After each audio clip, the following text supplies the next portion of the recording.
একটা গ্রামে দুই বন্ধু বাস করত। তাদের মধ্যে এমন গভীর বন্ধুত্ব ছিল যে একজন আরেকজনকে না দেখে থাকতে পারতো না। তাছাড়া পরস্পরকে বিশ্বাস করত। একদিন এক বন্ধু বাণিজ্য করার উদ্দেশ্য নিয়ে কয়েক মাসের জন্য একটা শহরে রওনা দিয়েছিল। বন্ধু, আমি কয়েকটা দিনের জন্য বাইরে যাচ্ছি। শহরে কিছু কাজ আছে। তুমি আমার এই ব্যাগটা সাবধানে রেখো। আমি ফিরে এসে এটা ফেরত নিয়ে নেব। ঠিক আছে বন্ধু, তুমি কোনো চিন্তা করো না। আমি তোমার ব্যাগটা সাবধানে রাখবো। তুমি শহর থেকে তাড়াতাড়ি ফিরে এসো।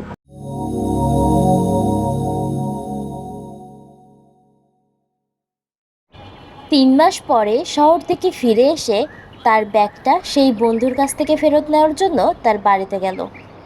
বন্ধু, শহরে যাওয়ার আগে আমি তোমার কাছে যে ব্যাগটা দিয়ে গিয়েছিলাম সেই ব্যাগটা এখন আমি ফেরত নিতে এসেছি। তুমি আমাকে ব্যাগটা ফেরত দিয়ে দাও। তুমি আমাকে ক্ষমা করে দাও বন্ধু। তোমার ব্যাগটা আমি ফেরত দিতে পারবো না, কারণ তোমার ব্যাগটা আমার বাড়ি থেকে চুরি হয়ে গেছে। ঠিক আছে বন্ধু, আমি তাহলে আজ আসি। তোমাকে ব্যাগটা ফেরত দিতে হবে না। তোমার সঙ্গে আমার অন্য কোনো একদিন দেখা হবে। ব্যাগটা না পেয়ে লোকটা সেখান থেকে মন খারাপ করে চলে যায়। আসলে কি ছিল সেই ব্যাগের ভিতরে? এরপর গাছের নিচে দাঁড়িয়ে থাকা একটা বাচ্চা ছেলের সঙ্গে সে কথা বলতে এগিয়ে আসে। কিরে বল্টু, এই ভর দুপুরবেলা গাছের নিচে দাঁড়িয়ে কি করছিসটা কি? তোর বাবা মা তো দুজনেই আমাদের বাড়িতে আছে। তুই জানিস না আজকে তোদেরকে নিমন্ত্রণ করা হয়েছে? চল খাবি চল, দুপুর তো হয়েই গেল। বাচ্চাটাও তার কথা মতো তার সঙ্গে সঙ্গে যেতে থাকে।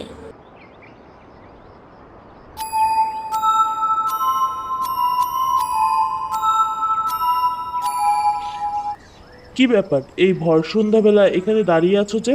কি নিয়ে চিন্তা করছো এত? দাঁড়িয়ে থাকবো না তা কি করব? আমাদের বল্টু যে সেই সকালবেলা বের হয়েছে, এখনো তো বাড়িতে ফিরলো না গো। কি বলছো? ছেলেটা সেই সকালবেলা বের হয়েছে, এখনো বাড়িতে ফেরেনি? তুমি আমাকে আগে কেন বলনি? ও, বুঝতে পেরেছি। তুমি দরজাটা বন্ধ করে দাও, আমি এক্ষুনি আসছি। এই কথা বলে লোকটা তার ছেলেকে খুঁজতে বাইরে বের হয়ে যায়। বন্ধু, বন্ধু, তুমি বলো না আমার ছেলেটা কোথায়? আমার ছেলেটাকে কেন তুমি ধরে রেখেছো? আমি জানি আমার ছেলে তোমার কাছেই আছে। দয়া করে তুমি আমার ছেলেকে আমার কাছে ফিরিয়ে দাও। আমি যা অন্যায় করেছি সব আমি স্বীকার করে নেব। দেখো বন্ধু, তোমার ছেলে কিন্তু আমার কাছে নেই। আমি দেখেছি তোমার ছেলেকে চিলে তুলে নিয়ে গেছে।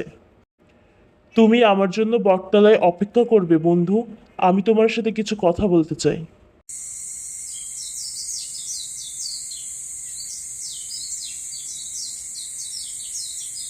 বন্ধু, তুমি আমাকে ক্ষমা করে দাও। আমি তোমার রেখে যাওয়া আমানত আত্মসাৎ করেছিলাম। এখন আমি তোমাকে এটা ফিরিয়ে দিচ্ছি। এবার তুমি আমার ছেলেকে ফিরিয়ে দাও। আরে বোকা, তোমার ছেলে তো আমার বাড়িতে আরামেই ছিল। নাও, তুমি তোমার ছেলেকে এবার ফিরিয়ে নিয়ে যাও। একজন তার ব্যাগ আর অপরজন তার ছেলেকে ফিরে পেয়ে খুশিতে মনের আনন্দে বাড়ি যেতে লাগলো। আর আমাদের গল্পটা এখানেই শেষ হয়ে গেল।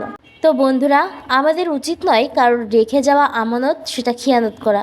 যে যেটা দিবে সেটা আগলে যত্নে রেখে সযত্নে আবারও তাকে ফিরিয়ে দেওয়ার চেষ্টা করব, এটাই আমাদের নিয়ম।